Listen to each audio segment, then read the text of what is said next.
They have it. They always seem to have it. Just wait for it. Yep, there we go. Turn 1 Forest into Manadork. Sometimes it's Elvish Mystic, sometimes it's Llanowar Elves, sometimes it's Avacyn's Pilgrim. But they always have Forest into Manadork, which means on turn 2 they're going to drop their land and, yep, there's their 3-drop commander 1 turn early again. How do they always seem to have it? How are they always ready with their commander on turn 2? It just seems like they always get there.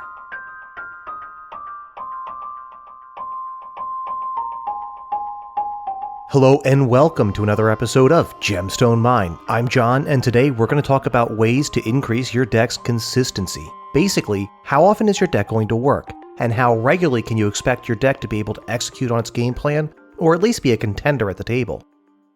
One thing that is important to discuss before we start talking about consistency is that it doesn't necessarily mean setting up a game-winning combo to end the game. You can build your deck to be consistent at going for it with a combo. See any number of CDH decks, which can very consistently get ad nauseum, draw up the cards they need to land an A plus B, Thassa's Oracle plus Demonic Consultation to end the game on the spot. But you can also build your deck to be consistent at hitting the all set up stage of the game, getting an engine online that you really enjoy the deck for, and then letting the ebb and flow of the game dictate how you're going to go for it. This is particularly useful if you're playing a more battlecruiser style of deck, but it also works on those more synergistic decks. Shout out to Sage of Fables for their deck building rubric, which they joined us for a whole episode to talk about recently. The most basic and fundamental way you can increase a deck's consistency is through increasing the amount of card draw you have access to. Cards like Rhystic Study are considered to be emblematic of the format of Commander for a reason. The more cards you see in a given game, the more likely you will be able to set up and get your game plan online. The quicker you can see more of your deck, the sooner your game plan gets online. This is the efficiency part of the optimization on Sage's rubric that we mentioned a moment ago. In much of Commander, it's go big or go home when it comes to card draw. Repeated card draw engines like Rhystic Study or creatures like Consecrated Sphinx kill on-site threats that are so dangerous that experienced players will not allow them to stick around for long at all. In a typical game of Magic, cards go from a random order in your library to your hand, then from your hand based on your own problem-solving and decision-making skills onto the stack, where they have an effect on the game. Card draw effects accelerate this flow of cards, making it more likely that you'll see the cards you want in any given game at the time that you need them.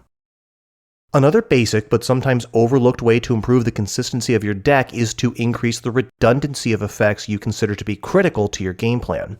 For a very basic example of redundancy, let's take a hypothetical commander with the ability to care about widgets. Widget tokens are, let's not really worry about what they actually are, let's just say they do a thing.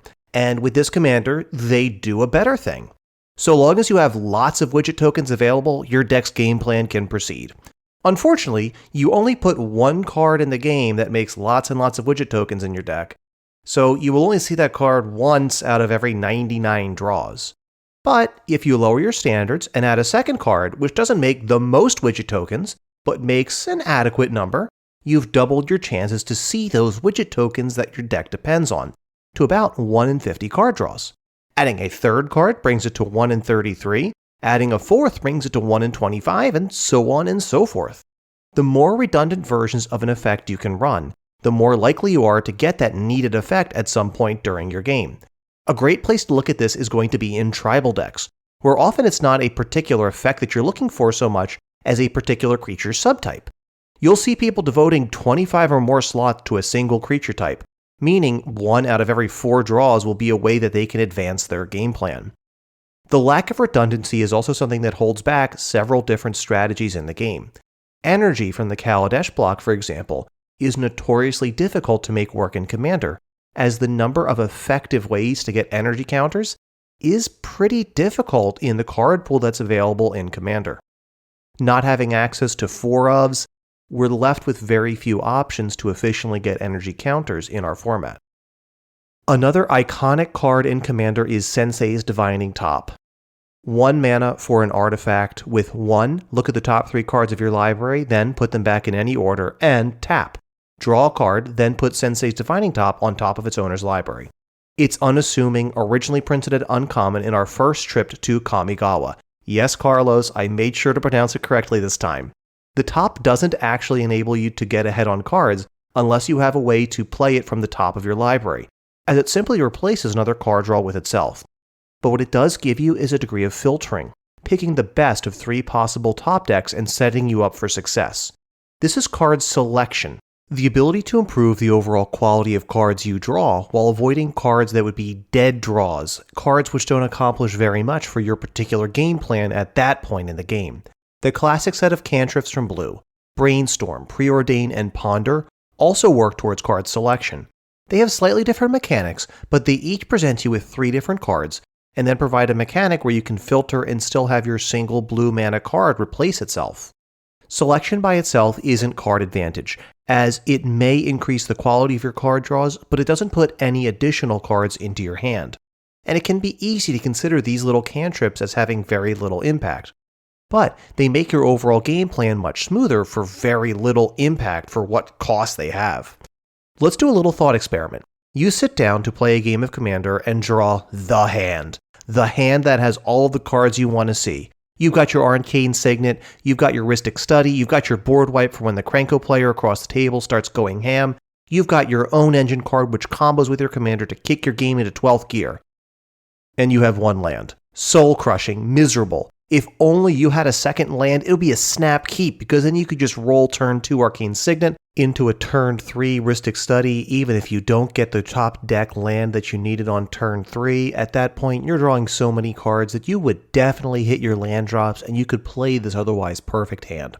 Well, you just so happen to have majored in mathematics, and you know that 1 land in your hand means you have 35 lands left in your deck, because you run 36 lands in this particular deck.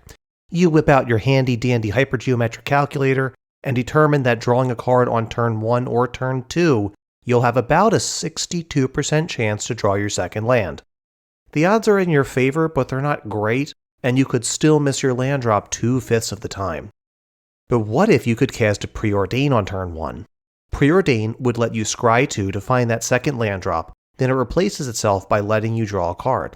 Breaking out your hypergeometric calculator again, you've gone from seeing 2 cards looking for a land to seeing 5 possible cards to hit the land that you really want. This pushes your odds of hitting a land drop on turn 2 from 62% to nearly 92%. In this way, cantrips are a low-cost way to make more opening hands playable, and they are also relatively helpful even when top-decked late. They're a good way to dig deeper for an answer or a win condition that you're looking for to bring the game to a close. By far, though, the most powerful way to ensure you're hitting your game plan consistently is to tutor for your key cards. Banned in Legacy, restricted in Vintage, Demonic Tutor is probably the most iconic tutor in all of Commander. 1 and a black for a sorcery which reads, search your library for a card, put that card into your hand, then shuffle. Tutors fundamentally change the flow of cards in a game of Magic, where cards go from that random order in your library to your hand, then from your hand, based on your own problem-solving and decision-making skills, onto the stack where they have an effect on the game. Card draw effects and engines like Rhystic Study and Consecrated Sphinx increase this flow of cards, allowing you to see more cards and have more options to affect the game's outcome. You don't have any actual control over the randomness of these cards, though. But you can control how many times you get to roll the dice to find the card you want to have this particular effect on this particular board state at this particular point in time. Cantrips, scrying, and other card selection effects that I described earlier work like grease, letting you get control of the randomness to a degree by avoiding drawing cards which aren't relevant.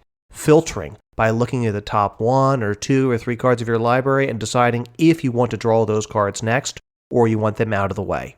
A tutor is card selection to the nth degree.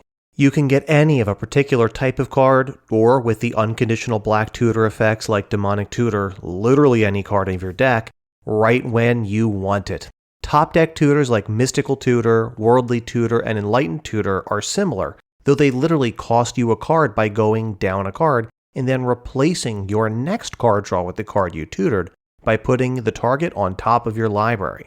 A critical mass of tutors makes it very likely that a deck will be able to enact its game plan, or at least threaten to enact its game plan unless some other players in a pod interact with it to put a stop to it. How your deck uses tutors depends very much on what the intent of the deck is. In my Treylosara deck, which I've talked about a few times recently, the few tutors that I run are primarily in there to find Soul Sisters effects, cards like Soul's Attendant and Soul Warden. These combo very well with the deck's primary game plan of having lots of small life gain triggers to pump up my Commander Treylosara and then to allow me to scry the top card of my library to determine if that's a card I need right now or if I can bottom it to try to find something more helpful. On the other hand, my CEDH deck with Malcolm and Kedis, basically every tutor that I run in that deck has a way for me to find my win condition, a polymorph so I can land Glinthorn Buccaneer and put an end to the game. All of these options for card draw and card selection are powerful ways that you can increase the consistency of your deck. But be sure that when you do so with intent. If your goal is to be able to play a great battlecruiser game, make sure that you are looking for ways to get more battlecruiser pieces into your hand and onto the battlefield. Don't necessarily go looking for an A+B combo with that sort of deck. On the other hand, if you are getting ready for a combo-centric game like CEDH, then it is definitely time to make sure that you have consistent access to your win conditions. What about you? What are some of your favorite card draw and card selection effects? How do you increase the consistency of your decks? Be sure to let us know. You can find us on YouTube, where we are Gemstone Mine Podcast. You can add us on Twitter, where we are @GemstoneMineMTG, or you can send us an email, where we are gemstoneminepodcast@gmail.com. Until next time, I'm John, and this is Gemstone Mine.